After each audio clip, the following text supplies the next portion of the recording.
قربانی کس پر واجب ہے؟ دیکھتے ہیں، قربانی کرنا ہر مسلمان عاقل، بالغ، مکلف اور مقیم پر واجب ہے، جو ضروریات زندگی کے علاوہ 653 گرام 184 ملی گرام چاندی یا 93 گرام 312 ملی گرام سونا یا اس کی قیمت یا سامان کا مالک ہو۔ لہٰذا اگر زمین خالی ہو یا عمارت بن گئی ہو، اجرت پہ دی گئی ہو یا نہ دی گئی ہو، باغ، کھیت اور مال تجارت یا دوسری ضرورت سے زائد چیزیں اتنی ہی مالیت کی ہو تو اس کے مالک پر قربانی واجب ہے۔ معلوم کیا ہوا کہ اتنی دولت ہو کہ وہ دولت نصاب کو پہنچ جائے تو اس پر قربانی واجب ہے، اور یہ 2025 میں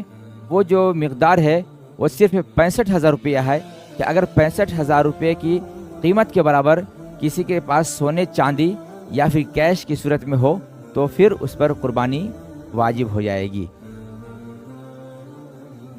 دوسرا پوائنٹ دیکھتے ہیں، شوہر کے پاس نصاب کے برابر رقم یا زمین ہو اور بیوی کے پاس سونے چاندی کے زیورات ہوں جن کی قیمت نصاب کے برابر یا زائد ہوتی ہے تو دونوں پر قربانی واجب ہے۔ جیسا کہ عام طور سے آج کے موجودہ وقت میں ہوتا ہے کہ شوہر کے پاس پیسہ ہوتا ہے اور زوجہ کے پاس یعنی خواتین کے پاس زیورات ہوتے ہیں، اور ان دونوں کی قیمت اتنی ہوتی ہے کہ وہ نصاب کو پہنچ جاتے ہیں، لہٰذا دونوں کے اوپر قربانی واجب ہے اگر ان کے پاس اتنی رقم کی زیور ہو کہ جس کی قیمت 65,000 روپیہ ہو جائے۔ آگے دیکھتے ہیں، تیسرا پوائنٹ، اسی طرح گھر میں ایک فرد کی طرف سے قربانی ہو گئی تو تمام افراد کی طرف سے کافی جانتے ہیں، حالانکہ ان میں بہت سے ایسے ہوتے ہیں جو صاحب نصاب ہوتے ہیں اور ان پر قربانی واجب ہو چکی ہوتی ہے۔ مثلاً 4 بھائی ایک ساتھ رہتے ہیں، چاروں مل کر گھر چلاتے ہیں اور اپنی اپنی کمائی کسی ایک بھائی کے پاس جمع کر کے اسے گھر چلانے کا ذمہ دار بنا دیتے ہیں،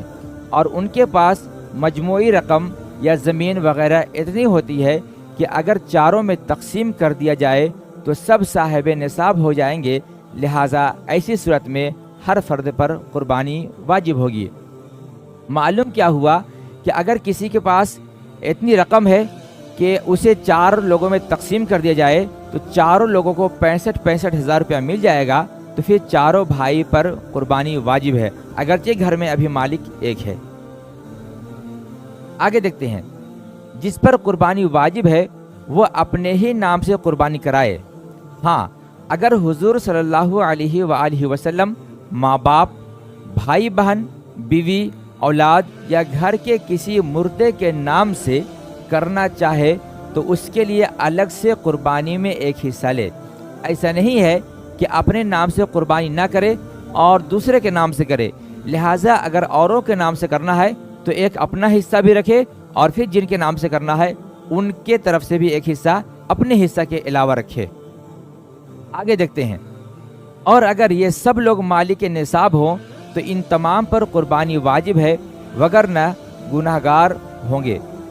معلوم کیا ہوا کہ اگر ماں بھی مالک نصاب ہے، باپ بھی، بھائی بہن، بیٹا بیٹی، تو سب کے اوپر اپنے جانب سے قربانی واجب ہوگی، صرف ایک کے کرنے سے سبھی لوگ بری ذمہ نہیں ہوں گے۔ آگے دیکھتے ہیں، اگر آپ کے روپے بینک یا ڈاک خانے میں جمع ہو یا کسی کو آپ نے قرض دیا ہو تو یہ جان لے کہ وہ اتنی رقم ہے کہ وہ نصاب کو پہنچتا ہے تو بھی قربانی واجب ہے، لہٰذا اگر ابھی آپ کے پاس پیسہ نہیں ہے تو آپ کسی سے قرض لے کر کے قربانی کریں، کیونکہ آپ کی رقم اتنی ہے جو بینک میں یا ڈاک خانے میں یا کسی کو آپ نے دیا ہے جو نصاب کو پہنچتا ہے تو آپ پر قربانی واجب ہے۔ ایک اور مسئلے کو میں واضح کر دوں کہ آج ہمارے معاشرے میں کچھ جہالت کی وجہ سے ایسے باتیں سننے کو ملتی ہے۔ مثلا کچھ لوگ کہتے ہیں کہ جو کوئی لگاتار 7 سال قربانی کر لے یا 10 سال کر لے تو پھر اس پہ سے قربانی معاف ہو جاتی ہے۔ وہ کہتے ہیں میرا پورا ہو گیا، تو جان لیں کہ جب تک کہ وہ حیات سے ہیں اور وہ مالک نصاب رہیں گے، مقیم رہیں گے اور جو شرائط ہیں وہ پائے جائیں گے تو پوری زندگی ان پر قربانی واجب ہوگی۔